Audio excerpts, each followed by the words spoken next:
miércoles porque su teoría demora media hora y dijo que lo iba a hacer juntas. Ya, ¿qué clase se les ha quedado? ¿Todo está en orden? Mañana recuperamos también la clase del doctor del Hipólito y la clase del miércoles de neoplasias del hígado se está viendo para pasado o mañana en la tarde, pero aún está por confirmar, doctor. Eso es con el doctor Rodríguez. Sí, con el doctor Rodríguez. Ya, perfecto. Bien, chicos, entonces el día de hoy vamos a hacer la clase con respecto a neoplasia maligna del páncreas. ¿Ya? Ah, ¿qué es lo que tenemos que saber? O sea, siempre el consejo es de que ustedes como buenos cirujanos lo que tienen que dominar es la parte de la anatomía, o sea, tienen que reconocer y tienen que identificar bien la anatomía. Eso es muy importante, ¿no? Para que su cirugía sea mucho más sencilla y los planos anatómicos bien diferenciados hace de que todo se facilite. Entonces, miren, el páncreas es un órgano retroperitoneal, o sea, está detrás de todo, ¿no? Ya, es un órgano retroperitoneal y que va a tener una localización bastante peculiar, bastante singular, si se podría llamar también bastante difícil, ¿no? Bastante crucial, en el sentido de que las estructuras que se encuentran alrededor del páncreas son estructuras nobles. El páncreas mismo es un órgano bastante noble, que si hay algún tipo de accidente o algún tipo de lesión, muchas veces esto va a incrementar la morbimortalidad perioperatoria. Entonces, miren, esto es el páncreas. El páncreas está relacionado con el duodeno, ¿no? Que es la primera porción del intestino delgado. En la parte de la cola del páncreas va a estar relacionado con el vaso. Y tenemos que recordar la irrigación del páncreas, ¿no?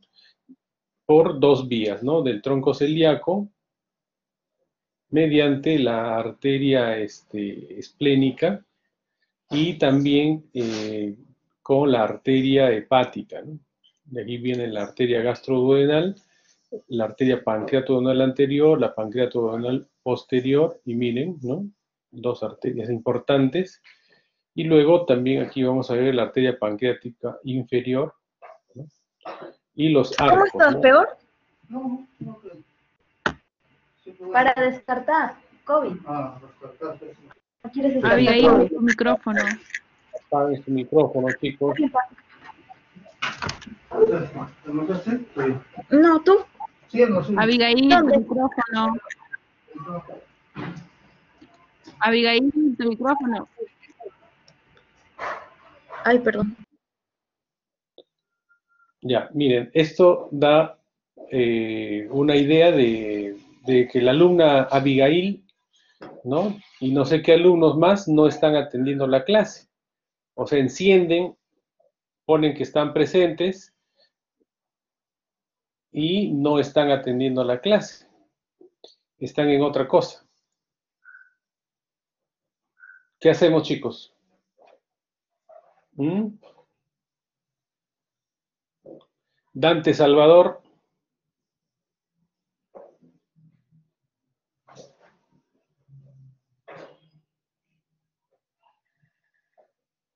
Dante Salvador.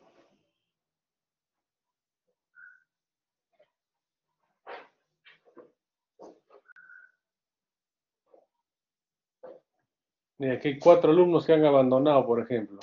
Hans Jairo.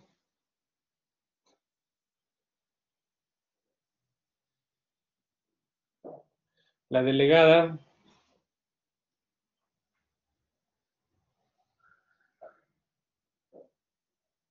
Sí, doctor, estoy cambiando.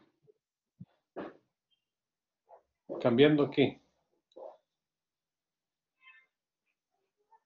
Ya, Hans Es decir, Jairo. estoy viendo quiénes no están ahora. Ya, Hans Jairo, Okay. Sanabria. Ya, Sanabria, falta. Ya en el listado que me vas a enviar. Mego Guillén, falta.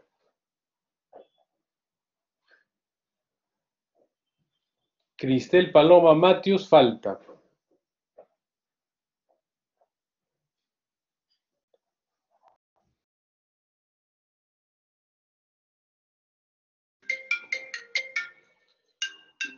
Valerie Seminario, falta.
Ya chicos, ¿sí se conectaron?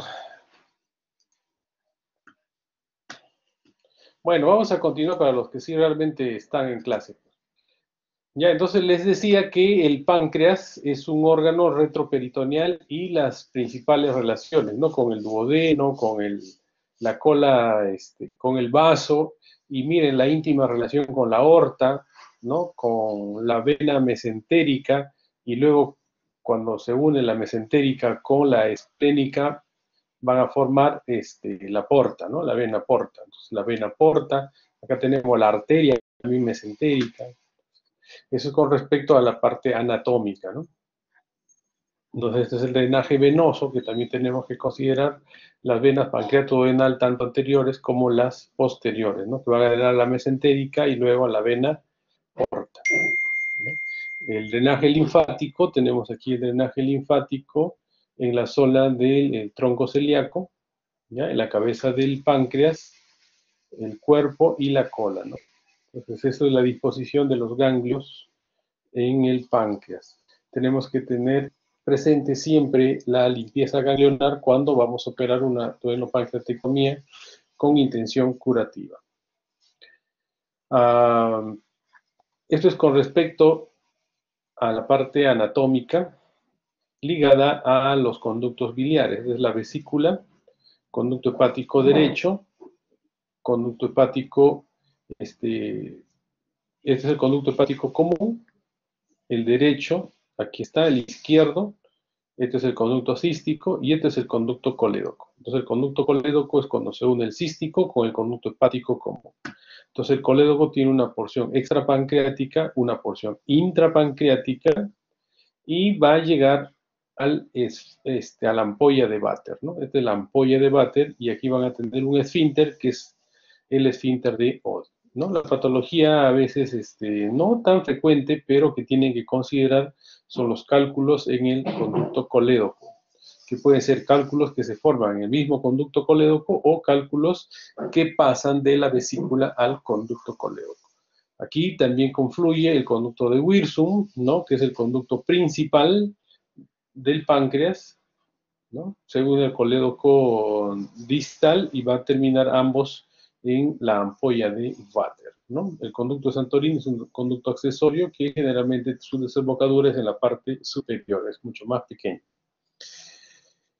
Van a hablar ustedes siempre con respecto a los tumores del páncreas, les van a enseñar la famosa patología periampular. Entonces, ¿qué consiste la patología periampular? Que son los cánceres que están alrededor de la ámpula o de la ampolla, ¿no?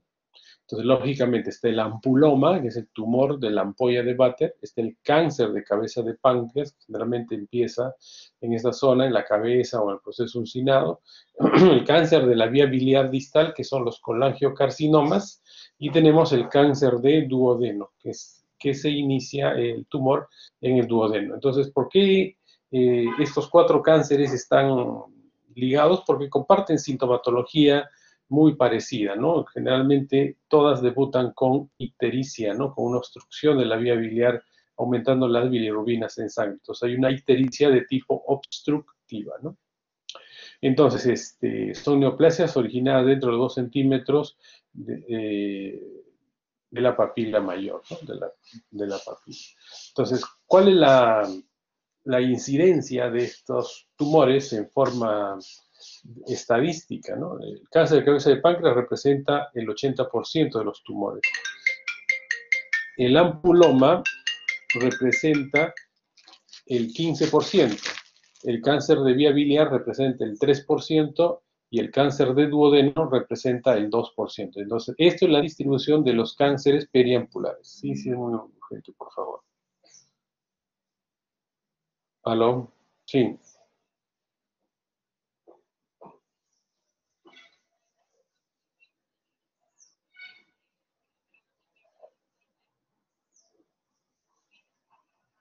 Sí, llámeme por favor en 2 horas que estoy en clase, ¿ya? Cabeza de páncreas 80%, ampuloma 15%, vía biliar 3% y duodeno el 2%. Esa es la proporción. Entonces, el cáncer de páncreas. El cáncer de páncreas, el 90-95% son los famosos adenocarcinomas, ¿no? Derivan del epitelio de los conductos, eso es muy importante recordarlo. El 5% se originan en los islotes, son formas más raras, ¿no? Las células fascinares, los adenocantomas, los lipomas, los sarcomas, cáncer de célula gigante, los histoadenocarcinomas, los cánceres también epidermoides, siempre donde hay epitelio, ¿no? Entonces, eso es con respecto a la etiología. vamos con la parte epidemiológica, ¿no? El cáncer de páncreas es altamente agresivo, causa más de 28.000 muertes en Estados Unidos, la cuarta causa de mortalidad en hombres y la quinta en mujeres en el mundo, ¿no? La tasa de resección es alrededor del 10 al 20%. ¿Qué quiere decir? De 10 cánceres de cabeza de páncreas diagnosticados, uno o dos pueden resecarlos. Casi la mayoría, el 70-80% de cánceres, son irresecables. Se quiere decir que ya no hay opción a hacer la resección. La sobrevida es un cáncer que operado tiene una sobrevida de 20% en un año y el 3% a 5 años.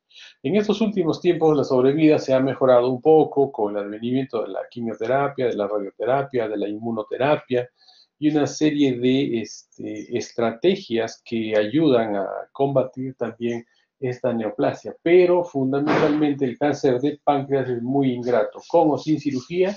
La sobrevida de los pacientes es muy baja.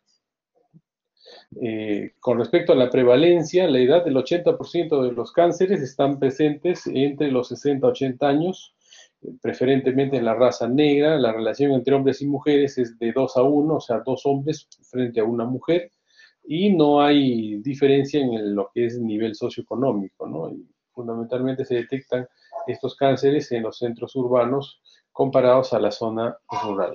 Con respecto a los factores de riesgo, una vez más, el tabaco, la diabetes mellitus de inicio súbito, están ligados también al cáncer de páncreas, así como la dieta rica en grasa de animales, el alcohol, el café, los cálculos biliares, la pancreatitis crónica, son factores de riesgo. No quiere decir que son causa-efecto, sino son factores de riesgo. De todas maneras, tenemos que siempre considerar los riesgos genéticos, ¿no? Una serie de mutaciones en algunos genes que ya están demostrados que pueden causar un cáncer de páncreas. Con respecto a la sintomatología, como en la mayoría de cánceres, sus estadios iniciales son prácticamente asintomáticos, o sea, no dan ningún tipo de molestia. Lógicamente, cuando ya tenemos un cáncer avanzado, ¿no? Van a dar sintomatología bastante florida, ¿no? Entonces, en el cáncer de páncreas, la pérdida de peso es el síntoma más frecuente en 90% de casos, el dolor 75%, desnutrición 75%, ictericia 70%, tenemos también anorexia, prurito y el signo de Courvoisier. Entonces, el signo de Courvoisier es cuando se palpa la vesícula por obstrucción del conducto biliar distal, ¿no? Pueden debutar los pacientes también con diabetes, ascitis, obstrucción gástrica y alteraciones psiquiátricas. Estas alteraciones psiquiátricas se dan generalmente cuando se impregna de pigmentos biliares la zona de la corteza cerebral y el paciente empieza a tener algún tipo de trastorno en la esfera psiquiátrica. Con respecto a los exámenes, ¿no? Cuando llega un paciente, por ejemplo, a una emergencia o al consultorio, a una unidad donde ustedes tengan la oportunidad de evaluar, y estos pacientes van a acudir con un cuadro de ictericia. Entonces ustedes tienen que tener bien claro su fluxograma de manejo de la ictericia. ¿Cómo se maneja? El paciente ictérico llega a la emergencia, inmediatamente ustedes están en la obligación de pedirle un perfil hepático. ¿Correcto? Un perfil hepático, está ictérico, ¿no? Eso es ictericia. Es un perfil hepático. Si en el perfil hepático le sale TGO elevado, TGP elevado, ¿no? Y un aumento de las bilirrubinas a predominio indirecto, definitivamente ustedes le van a decir, ¿saben qué? Tiene una hepatitis. Entonces al paciente lo pasan inmediatamente a medicina y dicen, este paciente no es quirúrgico. Entonces en medicina ya le harán sus exámenes para descartar hepatitis A, hepatitis B, hepatitis C, la no A, la no B, hepatitis medicamentosa, algún tipo de intoxicación, la verdad, no sé, pero tienen que ver la parte del estudio de la ictericia o de la hepatitis, ¿correcto? Entonces ya eso es un tema aparte. Pero si ustedes le piden su perfil hepático a este paciente ictérico y les viene dilatación de vías biliares, obstrucción distal de la vía biliar, ¿no? O en el perfil hepático les viene, por ejemplo, aumento de la bilirrubina predominio directo con fosfatasa alcalina elevada, ustedes inmediatamente dicen, ah, no, esta es una ictericia de tipo obstructiva. Entonces, cuando ya con su perfil hepático encaminaron la impresión diagnóstica de una ictericia de tipo obstructiva, inmediatamente tienen que pedirle al paciente una ecografía, ¿correcto? Con todas las limitaciones que tiene la ecografía, porque la ecografía está siempre a la mano, es técnico dependiente, o sea, está en la mayoría de las unidades de emergencia, en los hospitales, es algo fácilmente asequible, o sea, no es muy complicado una ecografía, tiene una sensibilidad del 90% para cáncer de páncreas, especificidad 80%, detecta tumores de 0.2 centímetros, ¿no? La característica no es invasivo, está muy disponible y alta sensibilidad. Entonces, pero la ecografía, ojo que tienen que ver el aparato, el ecógrafo, dos, tienen que ver el operador, ¿no? La experiencia que tiene el operador de ver esta zona pancreática. El otro factor es la contextura del paciente, ¿no? Si el paciente es delgado y no tiene mucho gas en el intestino, la ecografía va a ser muy bien llevada, ¿no? Y el dato va a ser importante, ¿no? Ahora, si tienen un paciente obeso que está con bastante interferencia gaseosa en el duodeno y no pueden penetrar y no pueden observar bien la parte del retroperitoneo, entonces es un examen que definitivamente no les va a ayudar mucho. Entonces, todos esos factores tienen que considerar cuando piden una ecografía, porque ojo que cuando ustedes van a dar un diagnóstico de este tipo de cáncer, tienen que tener mucho cuidado siempre. O sea, si ustedes son radiólogos o médicos y tienen este examen a la mano y por A o B ven una lesión en la cabeza del páncreas o le ponen cáncer de páncreas, ustedes con la ecografía van y dicen, señora, ¿sabe qué? Su esposo tiene un cáncer de páncreas. O sea, esa noticia es muy difícil, ¿no? En el sentido de que cómo toma el paciente, cómo toma la familia, las reacciones que pueda tener y todo eso, ¿no? Ahora, y por último, si ustedes se equivocaron en el diagnóstico, incluso pueden verse inmersos en un problema médico legal, ¿no? Por, por razones obvias. Entonces, tienen que manejar con mucho cuidado. Entonces, cuando ustedes ya se lancen a dar una posibilidad diagnóstica, tienen que explicar bien al paciente. Entonces, por ejemplo, ya el paciente tiene una ictericia obstructiva, le pidieron una ecografía y la ecografía identifica un tumor en la cabeza del páncreas, ya, ese es su primer paso. De ahí tienen que seguir haciéndole algunos exámenes más, ¿no? Que vamos a ver a continuación. Pero si sale que tiene piedra en el conducto del colédoco distal, entonces es un paciente que tiene una coledocolitiasis, como hemos visto en la imagen hace un ratito. Entonces ese paciente definitivamente va a ir a una CEPRE, ¿no? A una CEPRE. Pero muchas veces hay duda, ¿no? Hay duda en el sentido de que el ecografista dice obstrucción de la vía biliar distal, pero no, él no se atreve a decir si es cálculo o es un tumor. Entonces, si no se atreve a decir si es cálculo o un tumor, definitivamente el examen que nos ayuda muchísimo es la colangioresonancia. ¿Ya? Entonces, la colangioresonancia. Ahora miren, si el paciente tiene ya una ictericia obstructiva y hemos visto por ecografía que tiene cálculos, inmediatamente ese paciente va a la CEPRE, ¿no? Con la CEPRE se le hace una extracción de los cálculos del colédoco distal y si tiene todavía vesícula, inmediatamente se programa al paciente para hacerle una colecistectomía. Pero muchas veces esta CEPRE también ayuda en el sentido de que se puede visualizar el duodeno, la papila y se puede apreciar y se puede tomar biopsias también, ¿no? Si es que es un conducto, un cáncer del duodeno y algo así.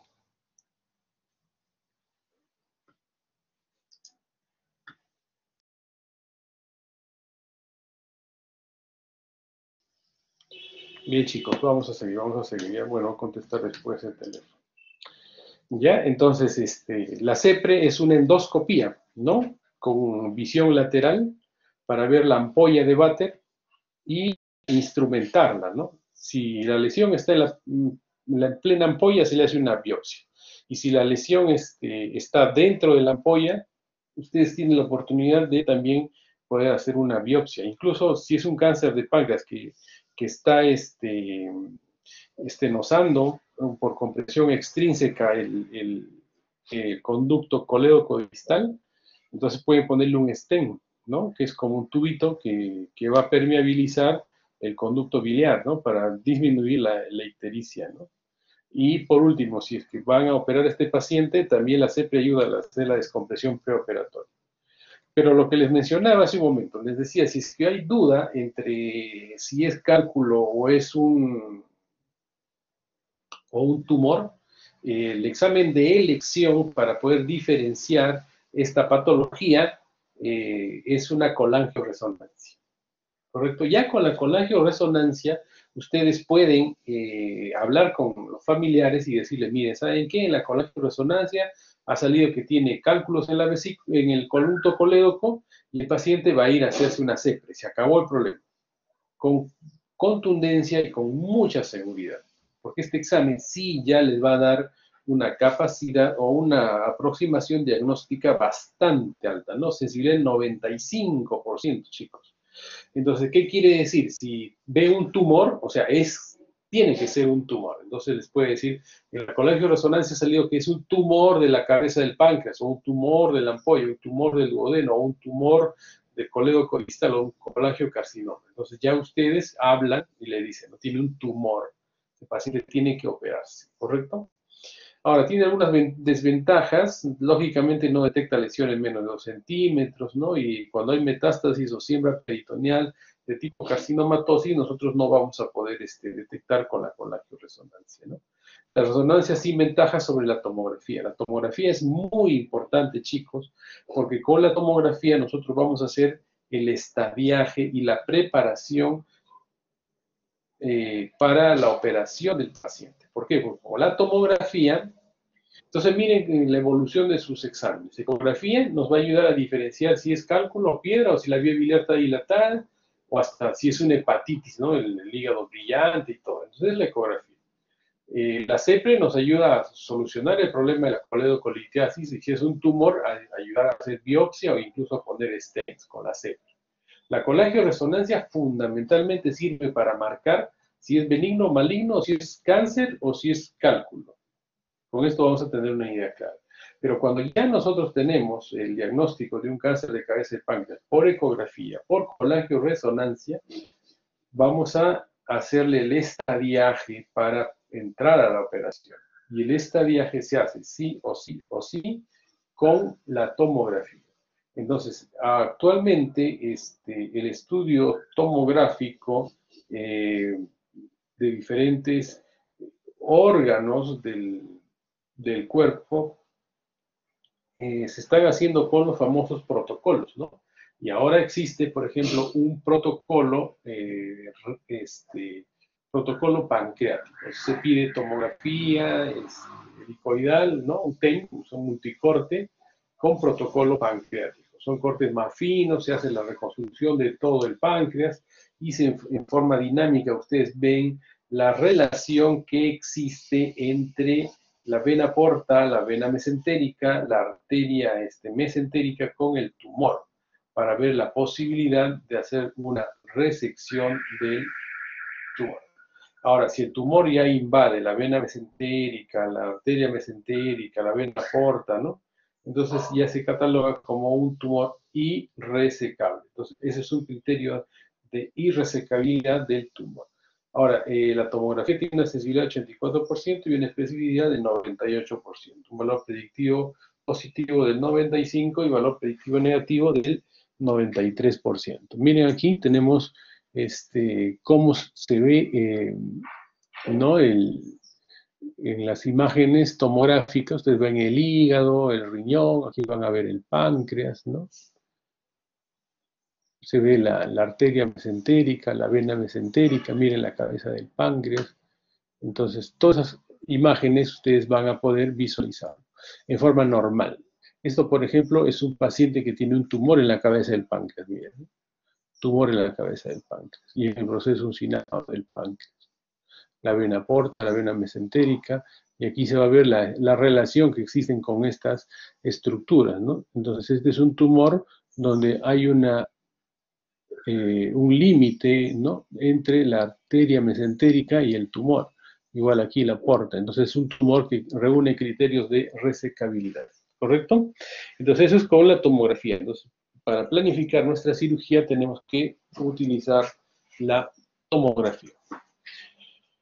Hace un momento comentamos con respecto a la posibilidad o a la tasa de resecabilidad. Habíamos visto que la tasa de resecabilidad del tumor, de los tumores de páncreas, del cáncer de páncreas, es de alrededor del 10 al 20%.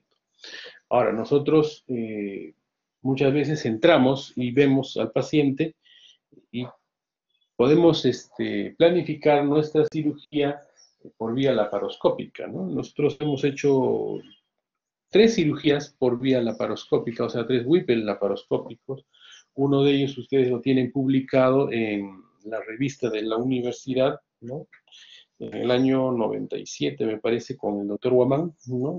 Hicimos esa publicación de la primera Whipple completamente laparoscópica en el Perú, pero pues no había otra publicación. Actualmente ya se hacen, ¿no?, reportes que han hecho más Whipple. Hasta ese momento el doctor de Vinatea había hecho una Whipple mano asistida, pero bueno, son posibilidades diagnósticas, ¿no? Entonces existe la posibilidad de que ustedes entran por laparoscopía y ya detecten metástasis hepáticas, peritoneales, carcinomatosis, o pueden identificar incluso 40% de lesiones no vistas por tomografía, ¿no? La laparoscopía ayuda muchísimo, ¿no?, tanto para el estadiaje como para resolver el problema, ¿no? Imagínense, una tomografía normal, una resonancia normal, ustedes ya en la laparoscopía pueden evidenciar este tipo de lesiones puntiformes, tipo carcinomatosis en la superficie del hígado, ¿no? Ahora, con respecto a la estratificación del cáncer de páncreas, ¿no? Entonces ya nosotros estamos manejando los criterios de la clasificación TNM para el cáncer, ¿no? El TNM, ¿no? El T in situ, T1, T2, T3, T4. Entonces, en el cáncer de páncreas, miren, ¿no? O sea, el tumor 2 centímetros, está chiquito, ¿no? O sea, el tumor T1 es un tumor limitado al páncreas que mide menos o igual de 2 centímetros. El T2 es un cáncer que mide más de 2 centímetros, ¿correcto? 3 centímetros o 4 centímetros, ese es el límite para poder hacer la resección, para poder catalogarlo como un T2 todavía. El T3 es un tumor que se extiende fuera del páncreas, pero sin afectar el tronco celíaco o la arteria mesentérica superior. O sea, mientras el tumor todavía esté en el páncreas, es un T2, pero si ya el tumor sale del páncreas, pero sin afectar la arteria ni el tronco celíaco, o sea, los vasos que están alrededor, es un T3. Y un T4 es un tumor que afecta el tronco celíaco, la arteria mesentérica, y es un tumor ya imposible de resecar. Entonces, la posibilidad de hacer una resección va a ir hasta un T3, ¿no? Ganglios sin metástasis, ¿no? Miren, N0, N1 con metástasis regionales, metástasis a distancia, M0 y M1, ¿no? Entonces tenemos 4 estadios, como siempre: estadio 1, 1B, 2A, 2B, 3 y el estadio 4. Entonces acá vamos a hacer la combinación con QT, con N y con M, ¿no? Entonces un tumor, por ejemplo, hasta el estadio 2A es un tumor T3, N0, M0. ¿Qué quiere decir? Que rebasa el páncreas, pero no afecta a las arterias. O sea, hasta aquí podemos ofrecerle la posibilidad de hacerle una cirugía con intención curativa, una Whipple, ¿no? En el 1A, limitado al páncreas, menos de 2 centímetros, esto es lo ideal, ¿no? Lo ideal. Y 1B, limitado al páncreas, más de 2 centímetros. El 2A, el 2B. El 2B puede ser un T desde el 1 hasta el 3, con ganglios ya, el tumor sin afectar afección arterial con invasión de ganglios linfáticos. Aquí todavía se puede hacer una Whipple hasta el estadio 2. El estadio 3 ya es un T4. Un T4, la condición es que está afectando tanto la arteria como el tronco celíaco, entonces un T4 es en el estadio 3, ¿ya? El tumor afecta a las arterias, es imposible de resecar. O sea, en un estadio 3 o un estadio 4 ya es un tumor irresecable, ¿correcto? Entonces, un 1 y 2 podemos hacer la resección en cáncer de páncreas. Un estadio 3 y un estadio 4 ya no. ¿Qué tenemos que considerar?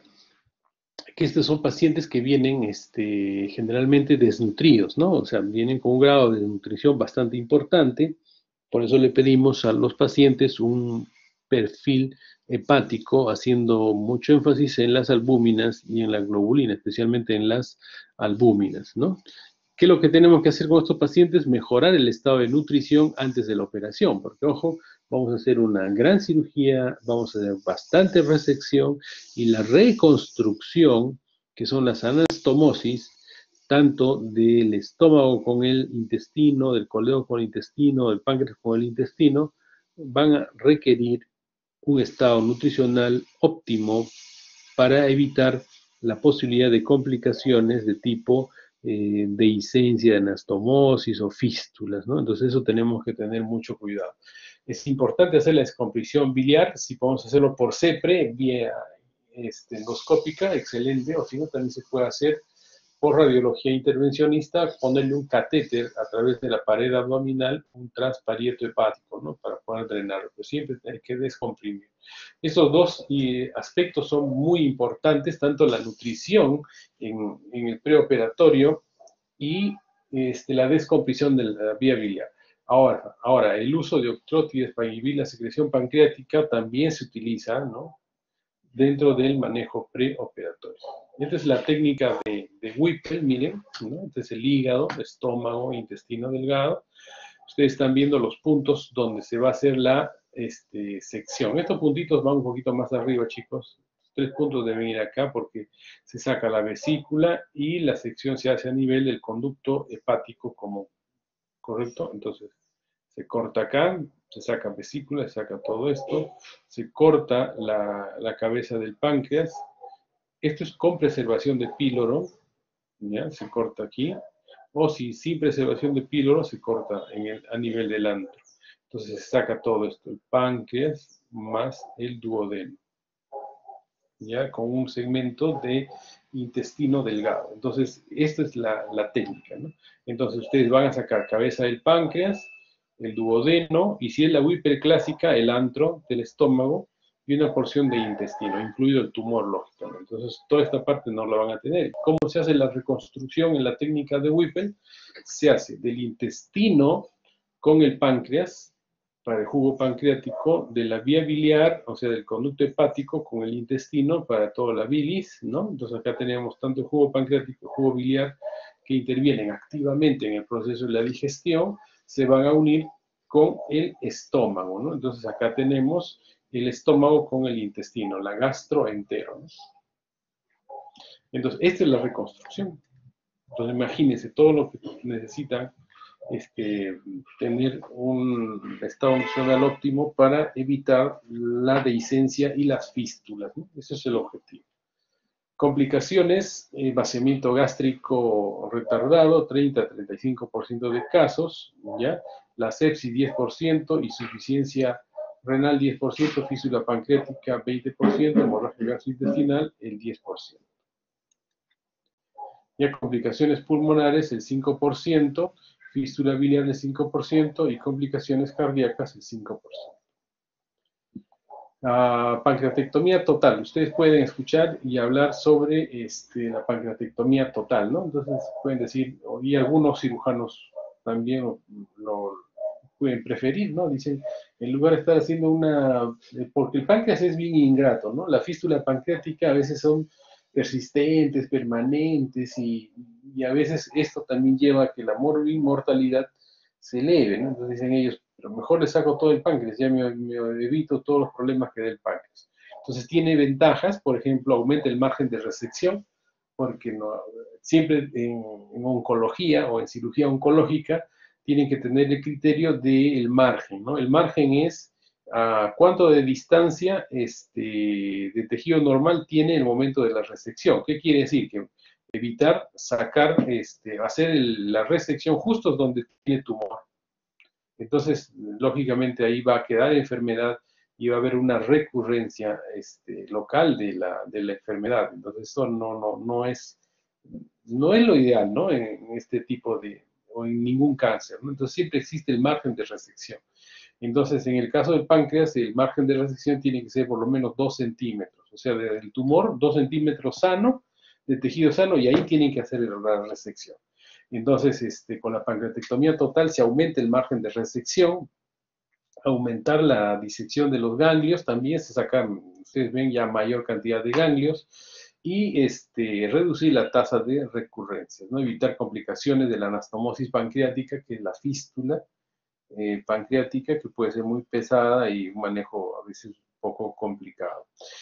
Con respecto a las desventajas, el aumento de la mortalidad perioperatoria, o sea que se mueren más los pacientes a quienes se les saca todo el páncreas, lógicamente ya no tienen elaboración por parte de las células beta, las células alfa, el paciente es diabético, ¿no? O sea, va a tener una diabetes permanente, insuficiencia pancreática, y no, definitivamente no aumenta la sobrevida. Entonces, pancreatectomía total existe, pero hay que tomarlo con pinzas, ¿no? En casos muy seleccionados o muy indicados tal vez. Entonces, esta es la cirugía paliativa. Cirugía paliativa en el sentido de que, si ustedes se dan cuenta, ya el tumor está ha crecido en forma considerable, ¿no? Ustedes ya vieron en el estadiaje qué criterios tenemos para ver que ese paciente ya es irresecable, pero ustedes visualizan en esta imagen, se van a dar cuenta de que el tumor periampular o el cáncer de páncreas, cuando avanza, va a dar dos problemas: obstrucción del tubo digestivo, que quiere decir que va a cerrar el duodeno y no va a pasar los alimentos, y obstrucción de la vía biliar, que tampoco el drenaje biliar va a progresar. Entonces hay una doble obstrucción del tubo digestivo y obstrucción de la vía biliar. Entonces, por eso que una cirugía, o sea, la cirugía paliativa, en el caso de los cánceres de páncreas, viene a ser la doble derivación. Se hace una derivación biliodigestiva, o sea, de la parte biliar al intestino, y una gastroenteroanastomosis. Entonces ya viene la bilis al intestino de frente y viene la comida al intestino, ¿correcto? Entonces ya no está pasando por esta zona, ¿no? Que está obstruida literalmente, ¿ya? Entonces, cirugía de tipo paliativa es una cirugía donde se tiene que hacer doble derivación al paciente, tanto biliodigestivo como una gastroenteroanastomosis. Listo, chicos. Muchísimas gracias por su atención prestada. ¿Tienen alguna duda, alguna inquietud? Doctor, una consulta. En sí, ¿cuándo se definiría lo que es el diagnóstico laparoscópico? O sea, ¿cuándo sí sería necesario hacerlo, no? Si ya teniendo las pruebas anteriores, como por ejemplo, ya la tomografía o la colangioresonancia, entonces, ¿en qué casos yo optaría por hacer una laparoscopía diagnóstica? Ya, ¿en qué casos? Primero, cuando van a hacer alguna pregunta, se identifican, ¿ya? Me dicen, soy el alumno tal, y empiezan a hacer. Ya, entonces, chicos, ¿en qué casos se hace una laparoscopía? La laparoscopía es una herramienta que muchos hospitales utilizan para hacer el estadiaje. Entonces, el estadiaje son por momentos, ¿no? Hay un estadiaje preoperatorio, ¿ya? Y ahí podría entrar la laparoscopía, pero también podría ser un estadiaje ya intraoperatorio, ¿no? Donde incluso a veces la laparoscopía pueden complementarla con ecografía intraoperatoria. O algunos centros que hacen ya en forma rutinaria para la mayoría de pacientes una duodopancreatectomía, o sea, una Whipple por vía laparoscópica, en el momento de iniciar la cirugía están haciendo prácticamente el estadiaje, ¿no? Y los resultados ya hemos visto, o sea, hay ocasiones en que ustedes entran pensando que van a hacer una resección y encuentran ya una carcinomatosis, ¿no? Y eso no lo detectó ni la resonancia, ni lo detectó la tomografía, entonces esos datos tienen que también considerar. ¿Alguna otra duda, alguna otra inquietud, chicos?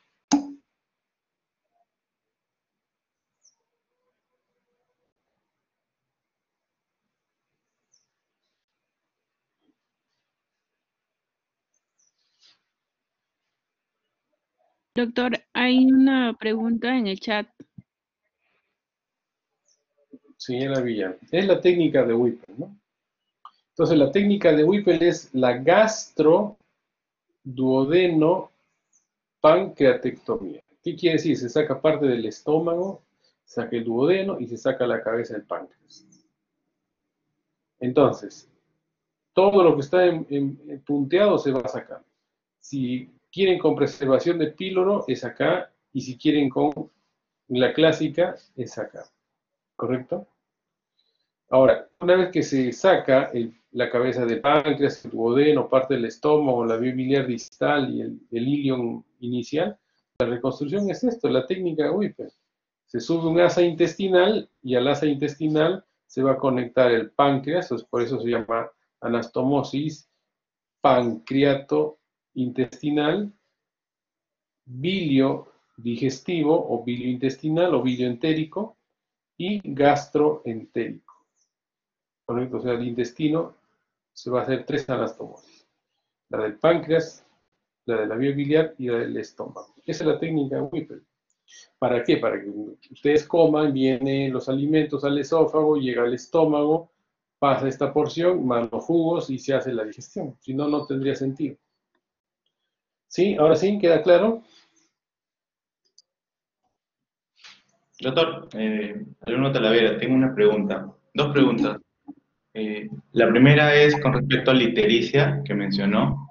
En el caso de un cáncer que esté en la cola o en el cuerpo, por la lejanía de los conductos, ya no se presentaría. Y la segunda es con respecto a la pérdida de peso. ¿Hay algún promedio por el cual nos guiemos? Por ejemplo, 2 meses, una pérdida de peso de 8 a 10 kilos, o es muy variado, por ejemplo, ¿no? Y la última pregunta sería con respecto al tratamiento. Mencionó la resequibilidad. En el caso de paliativos, también mostró una cirugía, pero no mencionó mucho con respecto al tratamiento de radioquimio. En los dos casos, la cirugía sería el tratamiento de elección, o podría haber algunos casos, o no es muy común usar la quimioterapia y la radioterapia en estos casos. Ya, sí, vamos por partes con respecto a las preguntas. Con respecto a la parte de la ictericia, ¿no? ¿Cuál era tu pregunta con respecto a la ictericia? Si en la ubicación de la cola o el cuerpo no se presentaría debido a yo lo relaciono, lo entiendo por la cercanía, ¿no? Ya no, los cánceres de cuerpo y de cola no dan ictericia, lógicamente. Dan aumento de tamaño del tumor y ya, o sea, y en el tratamiento para estos casos es pancreatectomía distal, ¿ya? Y con esplenectomía. Son cirugías más sencillas, ¿no?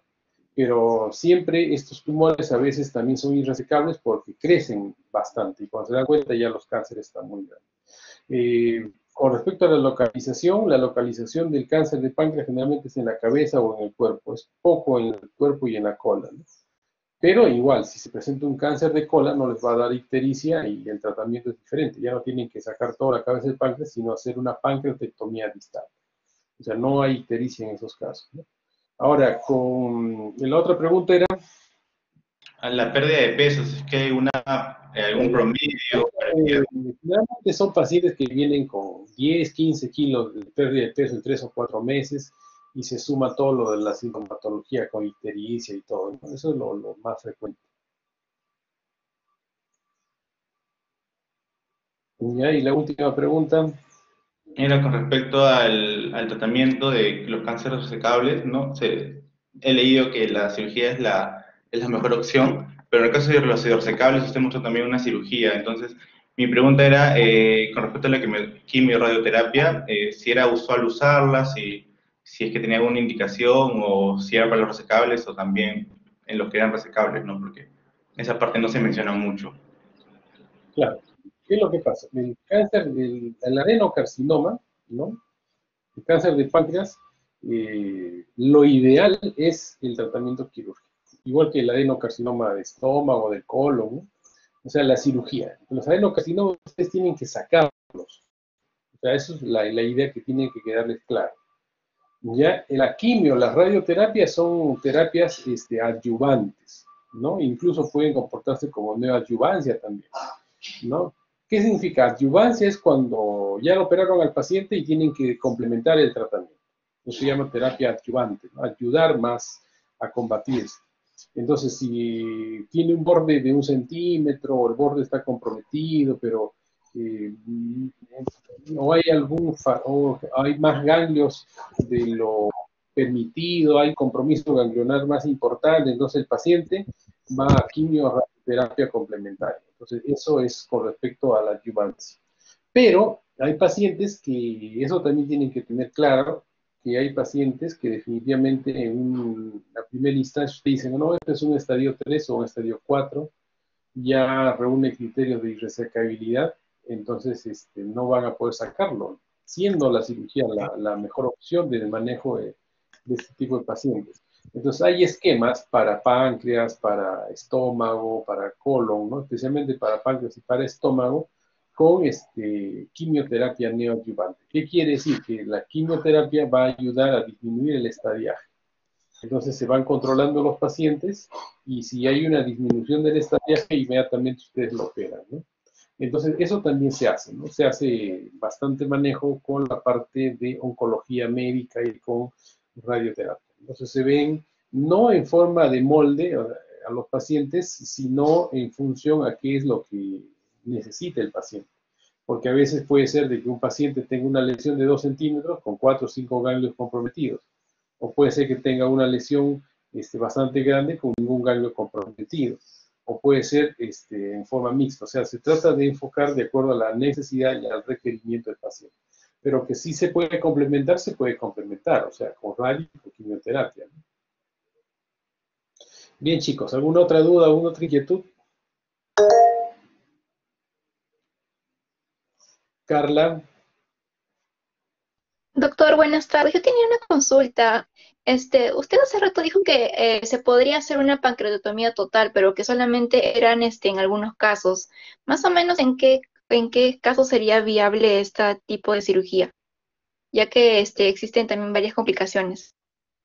Sí, como les mencioné, ¿no? Cuando les dicté, tuve esa diapositiva, yo particularmente no he hecho ningún paciente con cáncer de cabeza de páncreas una pancreatectomía total. Y he visto a pocos cirujanos con mucha experiencia que hacen pancreatectomía total, ¿no? Pero la técnica existe, está descrita, ¿no? Ustedes han visto que tiene más morbimortalidad, al paciente ya lo condenan a una diabetes y todo. La técnica está descrita. Y el sustento, el respaldo que ellos tienen es aumentar el margen de resección, ¿no? O sea, que los bordes salgan sí o sí libres de neoplasia, y también que remueva más cantidad de ganglios, que se aseguren de que esa fístula que muchas veces se presenta y es muy pesada, que es la fístula pancreática, cuando hacen la unión del páncreas con el intestino, filtra pues jugo pancreático y esa es una fístula pancreática que a veces es bien difícil de manejar. Entonces ellos con eso dicen ya no van a tener fístula pancreática. Entonces es una técnica que está descrita, pero que la mayoría de cirujanos pancreáticos con mucha experiencia no la toman, ¿no? Entonces, no tendría una indicación específica. O podría ser un tumor que está entre el cuerpo y la cola, ¿no? O un tumor bastante grande que sí se pueda resecar, ¿no? Entonces, las indicaciones son bastante limitadas. ¿Sí?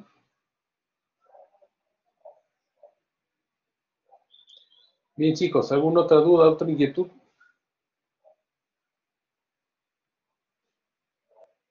Creo que no, doctor. Bien, miren, los felicito de sobremanera porque a mí realmente me gusta de que ustedes tengan la inquietud, o sea, pregunten, ¿no? Porque a veces cuando no preguntan, o entendieron todo o simplemente no entendieron nada, o sea, una cosa así. Siempre es bueno ir preguntando estas cosas, chicos, ¿ya? Ahora, estamos con prácticamente la mitad de la promoción. Entonces, voy a tratar de conversar con los delegados porque estoy viendo la posibilidad de hacer algo muy importante en en este mes que nos queda con los profesores y quería ver si podría contar con su apoyo de ustedes, ¿no? Para poder llevar a cabo un proyecto que desde hace unos años está pendiente de concretar. Y bueno, si se concreta este proyecto, quiero pedirle su apoyo en su debido momento para que sean parte de este proyecto que es ambicioso y que va a beneficiar no solamente a ustedes, sino a todos sus compañeros que van a venir después en cirugía. ¿Ya? Entonces, en su debido momento les voy a pedir apoyo y espero que contar con ustedes, ¿sí?